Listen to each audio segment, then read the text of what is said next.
Hello and welcome दोस्तों। तो आज से हम करने वाले हैं एमपी पुलिस के प्रैक्टिस सेट मैथमेटिक्स में चालू।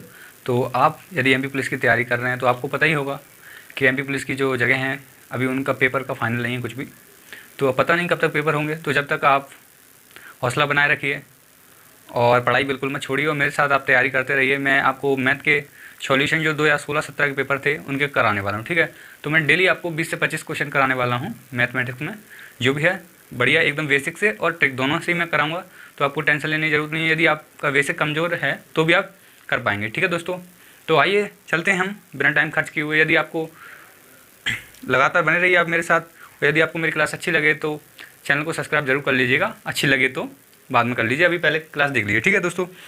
तो अभी आपकी स्क्रीन पे क्वेश्चन दिखेगा, एक एक से सारे क्वेश्चन दिखेंगे। आपको वीडियो पॉज करके उनको सॉल्यूशन कर लेना है और फिर आपको सॉल्यूशन देख सकते हैं, ठीक है। तो अभी हम स्टार्ट करते हैं। पहला क्वेश्चन जो आपकी स्क्रीन पर दिख रहा होगा, 40 बच्चों की एक कक्षा में 20 लड़के और 20 लड़कियां हैं। 20 लड़कियों की औसत आयु दे रखी है 16 वर्ष और संपूर्ण कक्षा की औसत आयु 16 वर्ष है। तो लड़कों की औसत आयु पूछा है। तो देखो टोटल स्टूडेंट कितने हैं, नंबर ऑफ स्टूडेंट 40 हैं, 40 छात्र हैं, 40 छात्र दे रखे हैं। और इसमें से क्या है, जो गर्ल्स हैं अपनी वो 20 गर्ल्स हैं और 20 बॉयज़ हैं ना, 20 गर्ल्स हैं 20 बॉयज़ हैं, 20 बॉयज़ हैं। इनका जो एवरेज दे रखा है वो 16 है। और क्वेश्चन कह रहा है कि जो टोटल स्टूडेंट हैं इनका एवरेज भी 16 दे रखा है उन्होंने, इनका एवरेज कितना है 16 है, ठीक है। 40 स्टूडेंट का टोटल 16 है, ये भी 16 है। तो जब ऐसा होता है कि जब संख्या समान हो और टोटल एवरेज 16 है और ये 16 है तो ये भी 16 ही होगा, ठीक है। लेकिन आपको यदि ऐसे समझ में नहीं आता तो एक और तरीके से मैं आपको समझाऊंगा। देखो टोटल 40 स्टूडेंट हैं, इनका एवरेज 16 दे रखा है, ठीक है। 40 स्टूडेंट का 16 दे रखा है, तो अब क्या होगा कि देखो 20 लड़कियां हैं, इनका एवरेज कितना दे रखा है 16, प्लस 20 लड़के हैं, इनका एवरेज हमने कितना मान लिया, x मान लिया, ठीक है। 20 लड़के हैं, इनका एवरेज हमने x मान लिया, ठीक है। तो हमें x की वैल्यू मिल जाएगी तो हमें पता चल जाएगा कि लड़कों का जो एवरेज है वो कितना है, ठीक है। तो अब हम क्या करेंगे, इसका सॉल्यूशन करेंगे। 16 चौके 64 होता है बराबर, और 16 दूनी 32 होता है ना, तो ये 32 हो जाएगा 320 प्लस 20x। तो अब देखो ये इधर आएगा तो कितना हो जाएगा, 320 बचेगा बराबर, और यहाँ पे 20x बच जाएगा ना। तो इससे इसको काटेंगे अपन तो कितना, 0 से 0 काट सकते हैं, 16 दूनी 32।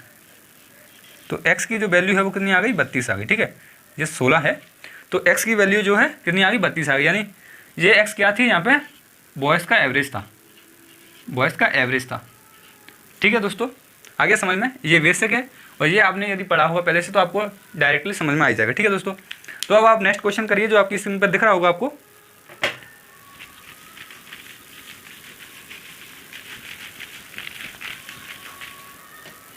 क्वेश्चन क्या है, एक व्यक्ति किसी निश्चित दूरी को एक ओर से चलकर और दूसरी ओर से किसी सवारी की मदद से 32 मिनट में तय करता है।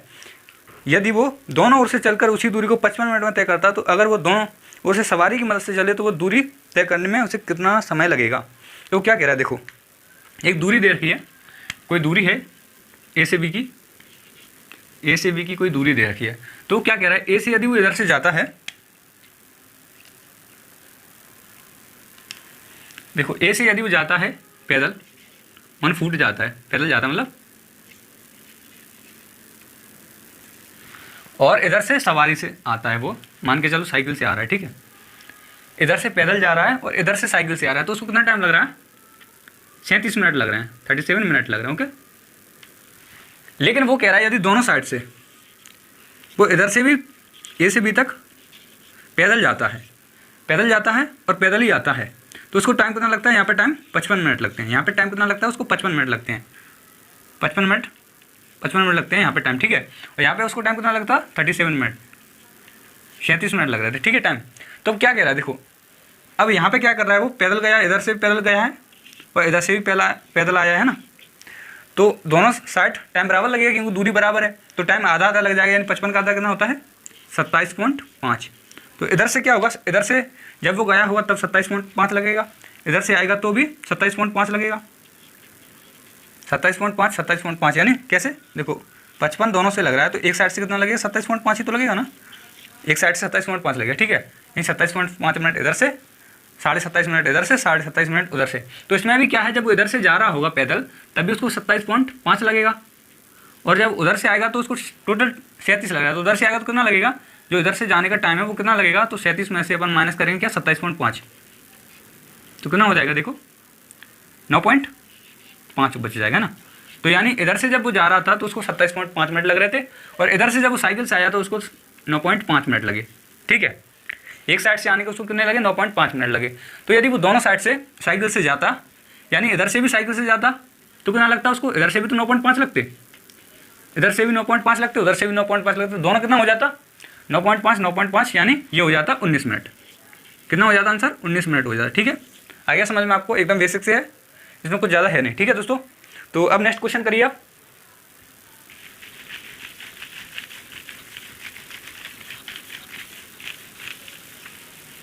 तो देखो जो सवाल दे रखा है आपको, क्या दे रखा है, पिता और पुत्र की आयु का योग दे रखा है 45 वर्ष। 5 वर्ष पूर्व पिता और पुत्र की आयु का गुणनफल 34 था, तो पिता और पुत्र की वर्तमान आयु पूछ रखी है आपने, ठीक है। तो फादर प्लस सन, इनकी वर्तमान आयु कितनी दे रखी है 45 दे रखी है, ठीक है। ये वर्तमान आयु है प्रेजेंट की, ठीक है,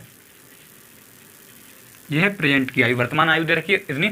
तो वो क्या कह रहा है कि 5 वर्ष पूर्व, 5 वर्ष पूर्व, तो 5 वर्ष पूर्व घटाएंगे तो क्या होगा, दोनों की घटेगी 5 वर्ष पूर्व, एक ही 5 साल, तो दोनों की 10 साल घट जाएगी, दोनों की 10 साल घट जाएगी, तो कितना 35 बच जाएगा, कितना हो जाएगा 35 बच जाएगा। कैसे देखो, मान के चलो जब पिता 30 साल के होंगे तो 5 साल पहले कितने के होंगे भाई 25 साल के होंगे। बेटा यदि अब 10 साल का है तो 5 साल पहले कितने का होगा 5 साल का होगा, है ना। तो दोनों की 5-5 घटेगी, तो ये 5 साल पहले दोनों की आयु का योग कितना होगा 35 होगा, क्योंकि दोनों की आयु का 5-5 घट रहा है, दोनों की आयु का 5-5 घटेगा, तो 5 साल पहले की आयु मिल जाएगी हमें कितनी 35 हो जाएगी, ठीक है। 35 हो गई। अब क्या करना है हमें, देखो इसका ये 5 साल पहले की है, उसने क्या कह रखा है देखो 5 साल पहले इनकी आयु का योग इतना होगा, ठीक है, और इनकी आयु का गुणनफल कितना दे रखा है 34 दे रखा है, ठीक है। तो आपको क्या करना है, इनके ऐसे फैक्टर करने हैं। यदि आप इसको लेंथी मेथड से लगेंगे तो बहुत टाइम लग जाएगा और पेपर में इतना टाइम होता नहीं है। तो अपन क्या करेंगे, देखो इसके ऐसे फैक्टर करेंगे जिससे इनका मल्टीप्लाई जो है 34 आ जाए और योग इनका क्या हो जाए 35 हो जाए। तो देखो आप क्या कर सकते हो इसमें 34 × 1, देखो इसके 2 फैक्टर भी हो गए, ठीक है, 2 फैक्टर हो गए, इनका मल्टीप्लाई भी ये आ गया और इसका योग भी 35 हो जाएगा, ठीक है। तो यानी जो फादर होंगे वो कितने के होंगे 34 के होंगे, और जो सन होगा यानी पुत्र होगा वो कितने का होगा 1 साल का होगा, कब 5 साल पहले। तो यहाँ से हमें प्राप्त हो गया फादर और सन की आयु कितनी हो गई 5 साल पहले की हुई है 34, और बेटी कितनी है 1 5 साल पहले। तो प्रेजेंट आयु पूछी है उसने प्रेजेंट। तो अब क्या करेंगे, देखो 5 साल पहले की निकाली है तो हम इसमें क्या जोड़ेंगे 5 जोड़ देंगे, इसमें भी बेटे की आयु में भी 5 जोड़ देंगे, तो ये कितना हो जाएगा 39 हो जाएगा, कितना हो जाएगा 39 हो जाएगा जी, इनको प्लस कर दें 39 हो जाएगा जी। पिता की आयु कितनी हो जाएगी 39 ईयर, और बेटे की आयु कितनी हो जाएगी 5 1 6 ईयर हो रही है, ठीक है। आ गया समझ में, बहुत ही सरल है, आपको टेंशन लेने की जरूरत नहीं है। अब क्या करते हैं, हम नेक्स्ट सवाल करते हैं। तो आपकी स्क्रीन पर दिख रहा है नेक्स्ट सवाल, आप करिए।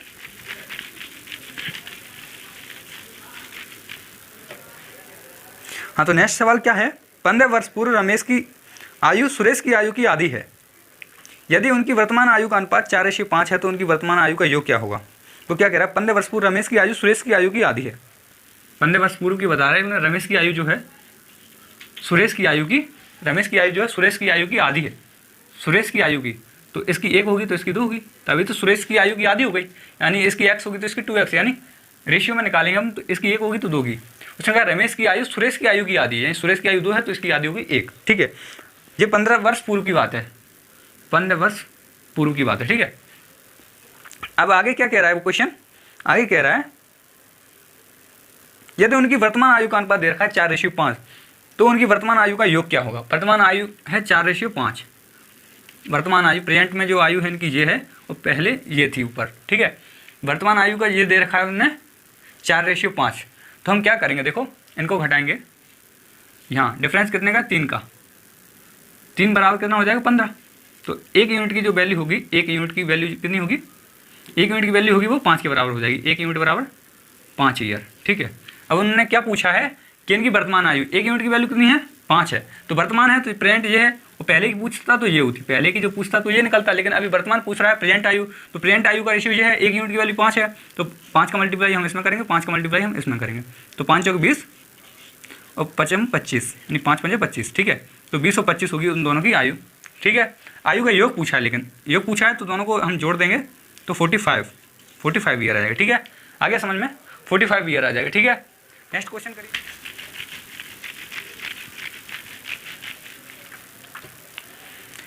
नेक्स्ट क्वेश्चन क्या कह रहा है, 3 व्यक्तियों की वर्तमान आयु का अनुपात दे रखा है 4, 7, 9। 3 व्यक्ति हैं, एक ABC मान लेते हैं हम इनको, A, B और C, 3 व्यक्ति हैं, इनकी रेशियो दे रखे 4, 7, 9, 4, 7 और 9, 4, 7, 9, इनकी रेशियो दे रखा है आयु का 4, 7, 9, ठीक है। आगे क्या कह रहा है, 8 वर्ष पूर्व उनकी आयु का योग कितना था, 56 है, तो उनकी वर्तमान आयु कितनी होगी, कितनी 8 वर्ष पूर्व की दे रहा है 56, 8 वर्ष पूर्व इनकी आयु का योग कितना था, 56 था, 8 वर्ष पूर्व। और ये जो दे रखा है प्रेजेंट का दे रखा है, रेशियो क्या दे रखा है उन्होंने, प्रेजेंट का दे रखा है, और 8 वर्ष पूर्व इनकी आयु का योग कितना था, 56 वर्ष था, 8 वर्ष पूर्व। तो अब आप ये बताओ कि मान के चलो ये जब ए है, ये मान के चलो जब 4 साल का होगा तो 8 वर्ष पूर्व था, यानी 8 साल पहले ये 4 साल का होगा, मान के चलो ये 4 साल नहीं, ये रेशियो है, मान के चलो ये, तो हम मान लेते हैं कि ये x वर्ष का होगा, ए कितने 8 साल पहले x वर्ष का हुआ, तो अब 8 साल पहले था x वर्ष का, तो अब इसमें 8 प्लस हो जाएगा, 8 साल पहले ये x वर्ष का था, यानी 8 साल पहले हम x की बजाय हम 10 मान लेते हैं कि a जब 8 साल पहले 10 साल का था, तो अब 8 साल बाद, यानी अब प्रेजेंट में 8 साल पहले 10 साल का था, तो अब 18 का हो जाएगा, है ना। तो ऐसे ही मान के चलो b ये 9 साल का था, अब 8 साल बाद ये भी 17 का हो जाएगा, यानी तीनों की आयु में 8 जोड़ जाएंगे ना, तीनों 8 साल बड़े हो गए, पहले 8 साल से तीनों 8 साल बड़े हो गए, यानी तीनों 8 साल बड़े हो गए, यानी तीनों की आयु में कितनी वृद्धि हो गई, तीनों की आयु में 24 की वृद्धि हो गई। तो यानी टोटल कितनी वृद्धि हो गई, टोटल कितनी हो गई अब 80, यानी 8 साल पहले इनकी आयु कितनी थी, 56 थी, तीनों की आयु का योग 56 था, तो अब तीनों की आयु का योग कितना हो गया, 80 हो गया, ठीक है। इतना आपको समझ में आया, देखो इतना आपको समझ में आ गया। तो देखो अब इनकी आयु का योग क्या है, 80 हो गया है, और इनकी आयु का रेशियो दे रखा है 4, 7, 9, ये कितना हो जाएगा, 4, 7, 9, 20 हो जाएगा, ठीक है। 20 यूनिट बराबर क्या दे रखा है इन्होंने, 80 दे रखा है, 20 यूनिट बराबर क्या दे रखा है, 80 दे रखा है, ठीक है। यहाँ पे लिख लेते हैं 20 यूनिट बराबर 80 है, तो 20 से इसको काटेंगे 4 टाइम, तो 1 यूनिट बराबर क्या आ जाएगा, 20 आ जाएगा, सॉरी 4 आ जाएगा, 20 चौके 80, तो 4 आ जाएगा, ठीक है। 1 यूनिट बराबर क्या हो जाएगा, 4 हो जाएगा, ठीक है। तो अब क्या करेंगे हम, 4 का मल्टीप्लाई इसमें करेंगे, 4 का इसमें करेंगे और 4 का इसमें करेंगे। 1 यूनिट की वैल्यू 4 है, 1 यूनिट की वैल्यू कितनी है, 4 है, तो इनका मल्टीप्लाई किया तो 4 चौके 16, इसकी 16 हो जाएगी, 4 7 28 हो जाएगी, और 9 चौके 36 हो जाएगी, ये इनकी आयु निकल गई, ठीक है। बहुत ही आसान क्वेश्चन है, वैसे पुलिस में ज़्यादा डिफिकल्ट क्वेश्चन आते नहीं है, ठीक है। तो ये आपने कर लिया, अब आप नेक्स्ट क्वेश्चन करिए, आपकी स्क्रीन पर दिख रहा है ये क्वेश्चन।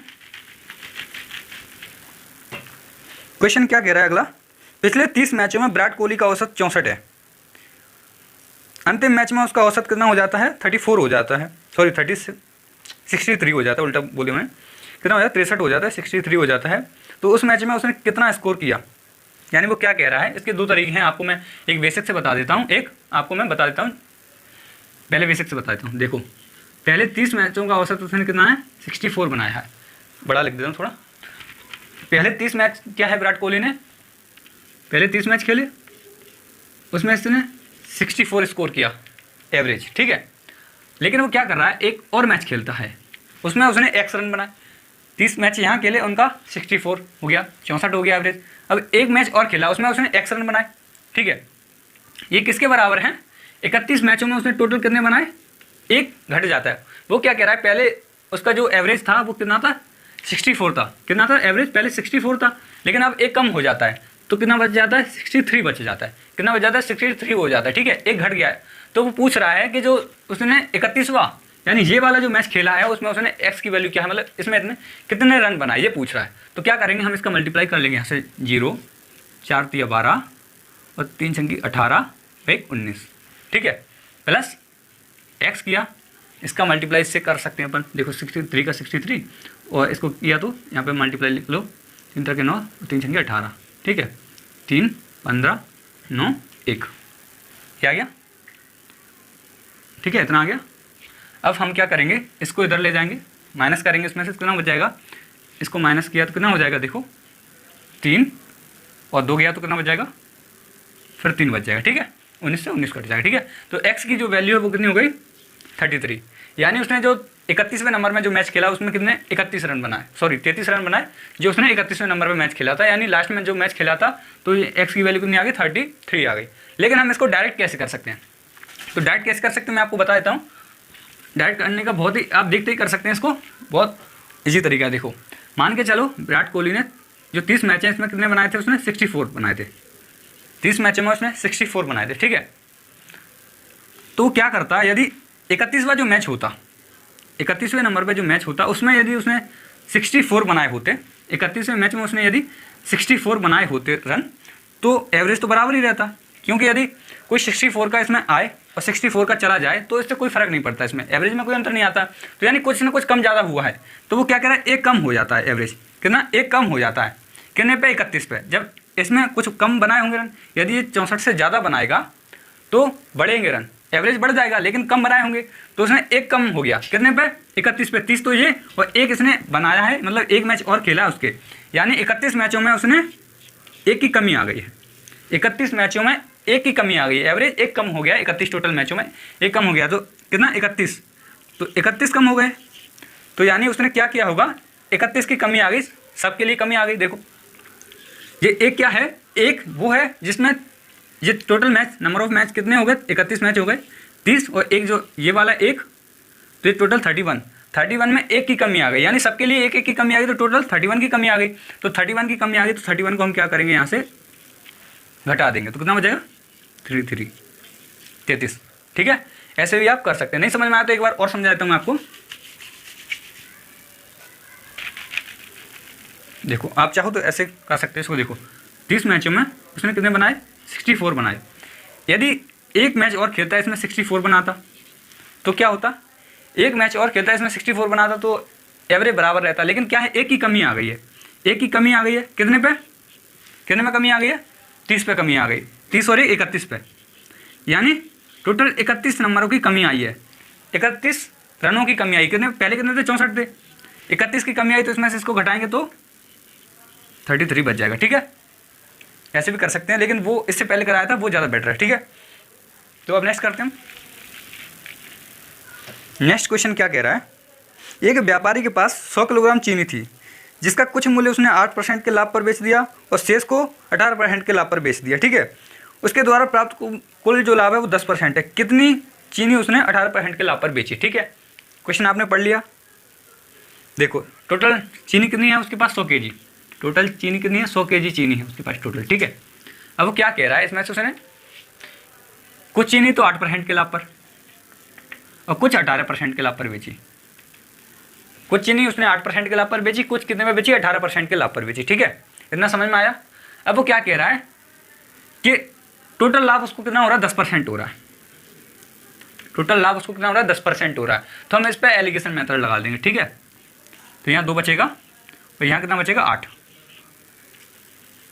बचेगा, काटेंगे तो 4:1। ये क्या है, ये जो रेशियो है वो क्वांटिटी का होता है हमेशा। तो 5 यूनिट यानी 5 रेशियो कह सकते हैं। 5 रेशियो बराबर कितना है, 100 है, 100 kg है। तो एक रेशियो बराबर क्या आ जाएगा, 20 kg। ठीक है, तो उसने क्या पूछा है, 18% पे कितनी बेची है, 18% पे कितनी बेची है, एक रेशियो, तो ये 20 हो जाएगा। यदि वो पूछता कि 8% पे कितनी बेची है तो यहाँ पे 20 का मल्टीप्लाई कर देते यानी 80 kg। ठीक है, आ गया समझ में, तो इसका आंसर क्या होगा, 20 kg हो जाएगा। ठीक है, इतना समझ में आ गया। आगे बढ़े, आप नेक्स्ट सवाल करिए। नेक्स्ट क्वेश्चन क्या है, 120 मीटर लंबी ट्रेन 54 किलोमीटर प्रति घंटा की चाल से चल रही है।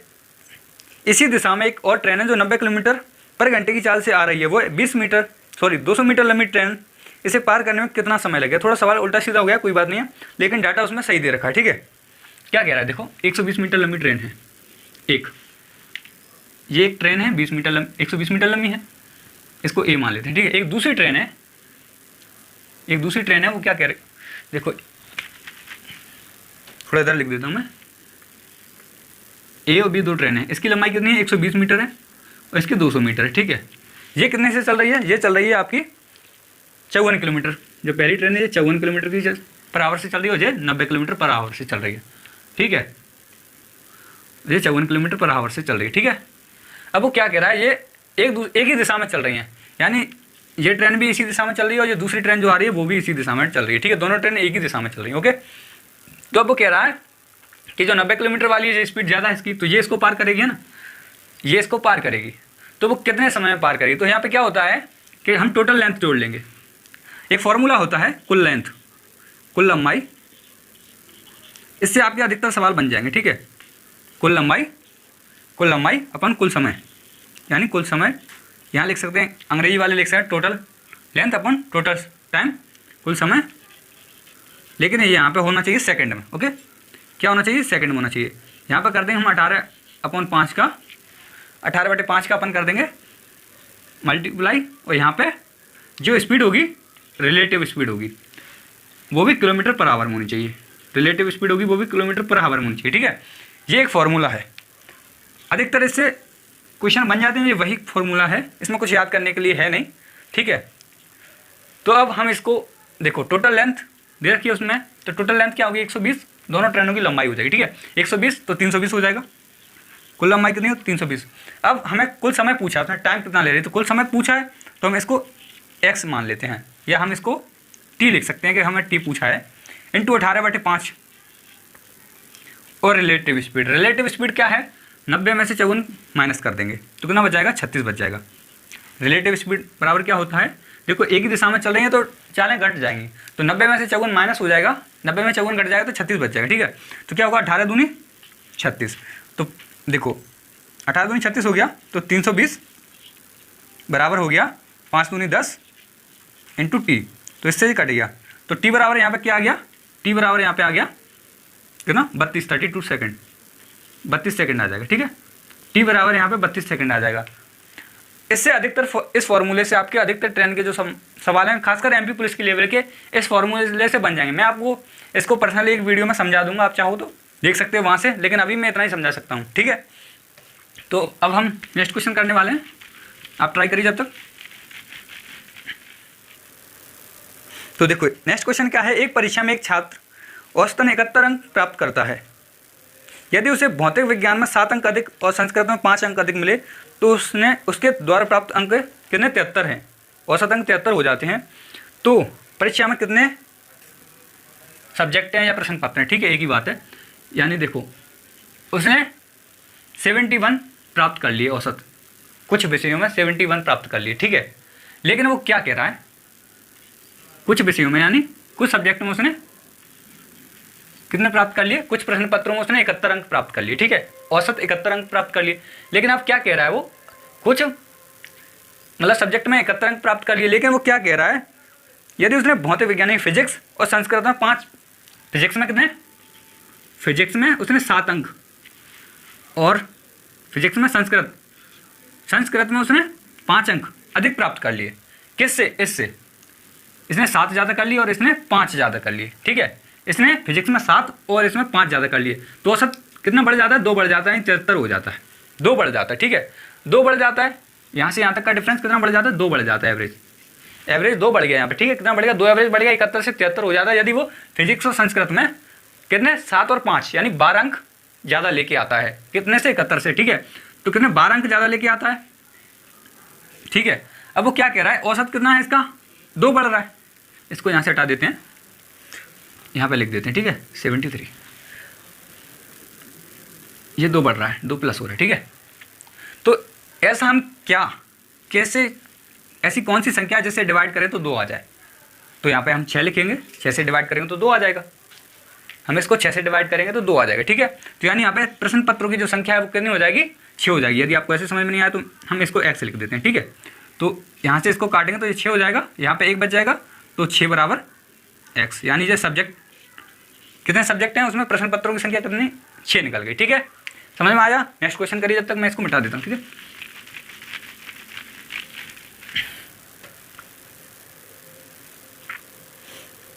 नेक्स्ट क्वेश्चन क्या कह रहा है, 20 वर्ष पूर्व राम की आयु श्याम की आयु की आधी थी, शायद हमने ऐसा क्वेश्चन कर लिया है, फिर भी एक और कर लेते हैं। 20 वर्ष पूर्व राम की आयु श्याम की आयु की आधी है। जो राम की आयु है वो श्याम की आयु की आधी है। श्याम की आयु की आधी है राम की आयु, तो यानी 1:2 में है। ठीक है, राम की आयु श्याम की आयु की आधी हो गई, यानी इसकी 2 है तो इसकी 1 हो गई। ठीक है, अब आगे क्या कह रहा है वो, यदि उनकी वर्तमान आयु यानी प्रेजेंट में, ये कब की है, 20 वर्ष पूर्व, 20 साल पहले की है, 20 साल पहले की है ये 20 साल पहले की है, 1:2, और अब कितना हो गई है प्रेजेंट में, 3:4 हो गई है। तो देखो यहाँ पे डिफरेंस बराबर है, यानी यहाँ पे भी 2 है तो यहाँ पे भी 2 है, ये बराबर है तो हमें इसमें कुछ करने की जरूरत नहीं है, फिर तो 2 रेशियो बराबर कितना हो जाएगा, 20 साल हो जाएगा। तो 1 यूनिट बराबर हो, या 1 रेशियो बराबर क्या हो जाएगा, 10 हो जाएगा। 1 रेशियो बराबर क्या हो जाएगा, 10 हो जाएगा। तो प्रेजेंट की आयु कितनी हो जाएगी, यहाँ पे 10 का मल्टीप्लाई कर देंगे, यहाँ पे 10 का मल्टीप्लाई कर देंगे। ठीक है, तो कितना हो जाएगा, ये हो जाएगा 30 और ये कितना हो जाएगा, 40 हो जाएगा। ठीक है, राम और श्याम की आयु कितनी हो जाएगी, 30:40, सॉरी रेशियो नहीं है ये, 30 और 40 है, क्या है 30 और 40 हो जाएगी। ठीक है, तो समझ में आ गया। अब नेक्स्ट क्वेश्चन करिए जब तक आप। नेक्स्ट क्वेश्चन क्या कह रहा है, एक समचतुर्भुज के विकर्ण 10 सेंटीमीटर और 24 सेंटीमीटर हैं, इसकी भुजा की लंबाई क्या है। बहुत ही आसान, ये एक समचतुर्भुज दे रखा है, समचतुर्भुज। ठीक है, ये मैंने समचतुर्भुज बनाया, थोड़ा थोड़ा समचतुर्भुज जैसा लग रहा है आपको, मतलब इसकी चारों भुजाएं बराबर होती हैं, उसको समचतुर्भुज, सॉरी हाँ, चारों भुजाएं बराबर होती हैं, उसको क्या कहते हैं, समचतुर्भुज कहते हैं। ठीक है, तो वो क्या कह रहा है, देखो 2 विकर्ण दे रखे हैं, 2 विकर्ण दे रखे हैं, तो क्या कह रहा है, एक की D1 बराबर 24 है और एक D2 है, उसकी कितनी दे रखी है, 10। 2 विकर्ण है, इनकी लेंथ दे रखी है। तो देखो ये क्या है, एक दूसरे को समद्विभाजित करेंगे, यानी आधा आधा कर देंगे। तो मान के चलो ये लंबा वाला होगा तो ये 12 होगा, ये 12 होगा तो 24 हो गया, तो ये 5 होगा और ये 5 होगा तो कितना हो जाएगा, 12 और ये 5 10 हो गया। देखो ये और ये 10 हो गया और ये 24 हो जाएगा। ठीक है, आगे आपको समझ में, आधा आधा कर दिया। अब देखो ये 5 है और ये 12 है, तो यहाँ पे क्या बनेगा, यहाँ पे बनेगा समकोण। तो जब समकोण बनेगा तो यहाँ पे पाइथागोरस की प्रमेय लग जाएगी। ये आपको ट्रिपलेट होगा 5, 12 और 13, तो ये 13 हो जाएगा डायरेक्ट। ऐसे समझ में नहीं आया आपको तो पाइथागोरस की प्रमेय लगा सकते हैं आप। 5 स्क्वायर प्लस 12 का स्क्वायर कितना हो जाएगा, 169 हो गया। इसमें 169 हो जाएगा, जे 169 हो गया, तो ये कितने का, 13 का होता है। ठीक है, 13 का होता है, तो आ गया 13। यानी जो ये वाली भुजा होगी, हर एक भुजा, क्योंकि समचतुर्भुज की सभी भुजा क्या है, बराबर होती हैं, तो 13 निकल गया आंसर। ठीक है ना, 13 हो गया। यदि आपको बिल्कुल पेन उठाने की जरूरत नहीं पड़ेगी, यदि आपको ये ट्रिपलेट याद होगी 5, 12, 13। ठीक है, कौन सा है नेक्स्ट क्वेश्चन। नेक्स्ट क्वेश्चन है एक अम्ल की शुद्धता, दूसरा है एक अम्ल की शुद्धता, एक एसिड की शुद्धता 80% है और दूसरे एसिड की जो शुद्धता है 95 है। साइड से लिख लेता हूँ, देखो एक एसिड है उसकी कितनी है 80%, दूसरे की 95। ठीक है, ये 2 एसिड हैं। तो पूछ क्या रहा है वो कह रहा है एक बीकर में दोनों अम्लों को क्रमशः 2:3 में मिलाने की बात कर रहा है। तो पूछ रहा है कि जो इस नए मिश्रण में शुद्धता कितने प्रतिशत होगी। तो देखो यहाँ पे क्या होगा, 4:1, क्योंकि मान के चलो यहाँ 80% एसिड है तो 20% पानी होगा, और यहाँ पे क्या है, यहाँ पे 95% एसिड है तो यहाँ पे 5% पानी होगा, है ना। तो आपको समझ में आया, तो ये 4:1 और ये 19:1 हो जाएगा। लेकिन हमें क्या पहले इसको बराबर करना है। तो यहाँ पे देखो इनका योग कितना हो रहा है, 5 हो रहा है, तो यहाँ पे इनका योग कितना हो गया, 20 हो गया। तो यानी ये 5 है, ये 20 है, तो पहले इसको बराबर करेंगे। बराबर करने के लिए हम क्या करेंगे, 20 बनाना हमें, तो इसमें 4 का मल्टीप्लाई कर देंगे, इनमें 4 का मल्टीप्लाई कर देंगे तो ये बराबर हो जाएंगे। ठीक है, देखो 4 चौके 16, 4 के 4, ये 20 हो गया। लेकिन अभी क्या कह रहा है कि इसको 2 रेशियो में मिलाना है। 2 रेशियो में मिलाना है तो यहाँ पे हम डायरेक्ट यहीं पे 2 का मल्टीप्लाई कर देंगे। यहाँ पे अब ये 20 तो है ही, अब बराबर हो गया, तो यहाँ पे हम क्या करेंगे, 3 का मल्टीप्लाई कर देंगे। ठीक है, यहाँ पे 3 का मल्टीप्लाई डायरेक्ट कर देंगे तो बराबर हो जाएगा। ठीक है, तो अब यहाँ से डायरेक्ट रेशियो निकल जाएगा। क्या निकलेगा, देखो 4 दूनी 8 हो गया, 8 कैसे किया, 8 चौके 32 और 8 एकन 8 हो गया, 8 का एक बार। ठीक है, तो यहाँ पे क्या होगा, 1957 होता है और 3 एकन 3 होता है। ठीक है, तो ये निकल गया। अब इसको हम इसमें जोड़ देंगे क्योंकि हमें दोनों मिलाने हैं। तो इसको इसमें जोड़ देंगे, एसिड एसिड कितना हो जाएगा 9 8 89 और ये कितना हो जाएगा 11, ये 11 हो गया। ठीक है, तो यहीं से आपको डायरेक्ट दिख रहा है कि ये तो जो एसिड है वो कितना 89% आ गया यहाँ से, और ये कितना आ गया 11 जो वाटर है। लेकिन उसने पूछा क्या है आपसे, उसने क्या पूछ रखा है आपसे कि कितने परसेंट शुद्ध है, ये कितने परसेंट शुद्ध है ये पूछ रखा है उससे आपने। तो यहाँ से सीधा ही 89 है, यानी 89% शुद्ध होगा, 11% पानी है, तो 89% क्या होगा एसिड हो जाएगा। ठीक है, नेक्स्ट क्वेश्चन आप देखिए।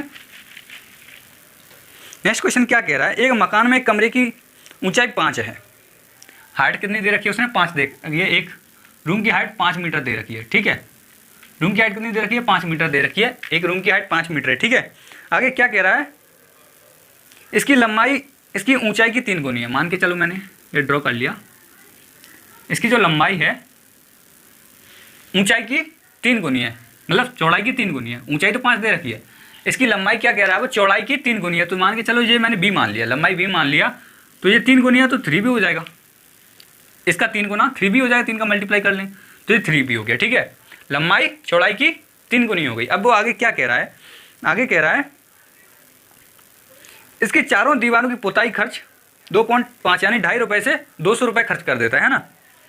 तो पहले इतना कर लेते हैं, 2.5 रुपये से 200 रुपये खर्च कर लेता है, यानी उसने चारों दीवारों की जो पुताई कराई थी, इन चारों दीवारों की कितने पे 2.5 की दर से 200 रुपये खर्च कर देता है, 200 रुपये खर्च कर देता है और 2.50 की दर से, यानी 2.5 रुपये के हिसाब से इतना खर्च कर देता है। तो पॉइंट हटाया तो 100 का गुणा हो गया, 2 जीरो बढ़ गए, 1 जीरो से 1, 25 को 8, तो ये कितना हो गया 80, यानी 80 क्या है इसका क्षेत्रफल हो गया, वर्ग मीटर हो गया, यानी 80 वर्ग मीटर जो क्षेत्रफल होगा इनकी 4 दीवारों का, उसका आपको 200 रुपये देने पड़ गए थे। ठीक है, तो 80 वर्ग मीटर इसका क्षेत्रफल होगा चारों दीवारों का।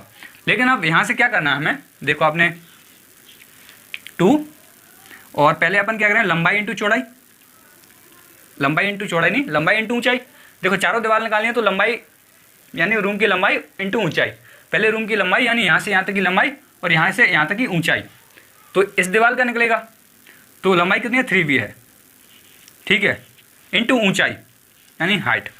ठीक है, प्लस फिर चौड़ाई फिर ऊंचाई, चौड़ाई इंटू ऊंचाई, ये फॉर्मूला हो गया चारों दीवारों के क्षेत्रफल का, ये फॉर्मूला हो गया। ठीक है, बराबर कितना दे रखा है 80 दे रखा है, चारों दीवारों का जो क्षेत्रफल है 80 दे रखा है। ठीक है, तो हम 2 से इसको काट देंगे 40 आ जाएगा। इसमें h कॉमन है तो हम h को बाहर भी निकाल सकते हैं, तो यहाँ 3b बच गया और b बच गया। ठीक है, बराबर 40। h दे रखा है हमें कितना 5 दे रखा है, तो हम यहाँ पर 5 लिख लेते हैं। h यानी हाइट हमें कितना 5 दे रखी है, पहले से हाइट हमें यहाँ पे 5 दे रखी है, तो 5 से इसको काटें तो कितना हो जाएगा 8 मीटर बच गया। 5 से इसको काटा 5 8 40 और यहाँ पे इसको जोड़ दें तो 4b हो जाएगा, 4b बराबर 8। तो b कितना निकल गया यहाँ से, b निकल गया आपका 2, यानी b क्या है चौड़ाई, चौड़ाई कितनी निकल गई 2। तो जब ये 2 है चौड़ाई तो ये 3b है, जो इसकी लेंथ है वो कितनी 3b है, 3b बराबर कितना हो जाएगा 6 हो जाएगा, 3b बराबर 6 हो जाएगा। यहाँ पे 2 का मल्टीप्लाई किया 3 दूनी 6। ठीक है, अब आगे क्या पूछा था उसने, आगे पूछा उसने कि इसका फर्ज करना है 5 रुपये प्रति वर्ग मीटर की दर से कारपेट बिछाने का कितना खर्च आएगा। तो अब इसका क्षेत्रफल चाहिए, क्षेत्रफल क्या होता है L इंटू वी, L बराबर 3b, 3b कितना दे रखा है 6 दे रखा है, और चौड़ाई हमें 2 देखिए, लंबाई गुणा चौड़ाई होता है, तो लंबाई हमें कितनी दे रखी है 6, चौड़ाई दे रखी है 2, तो लंबाई गुणा चौड़ाई यानी लंबाई गुणा चौड़ाई बराबर क्या होता है लंबाई गुणा चौड़ाई, तो 6 गुणा 2 यानी 12। ये तो क्षेत्रफल निकला है फर्श का, ये क्या है फर्श का क्षेत्रफल निकला है 12 वर्ग मीटर। लेकिन वो क्या कह रहा है कि 1 वर्ग मीटर के 5 रुपये खर्चे होते हैं, 1 वर्ग मीटर में टाइल बिछाने के 5 रुपये खर्चे होते हैं, तो 12 वर्ग मीटर में कितने हो जाएंगे, तो 12 गुणा 5 यानी 1 वर्ग मीटर में 5, तो 12 गुणा 5 करेंगे यानी 60 रुपये क्या खर्च होंगे, 60 रुपये खर्च हो जाएंगे यहाँ पे। ठीक है, आगे समझ में। नेक्स्ट क्वेश्चन करिए आप।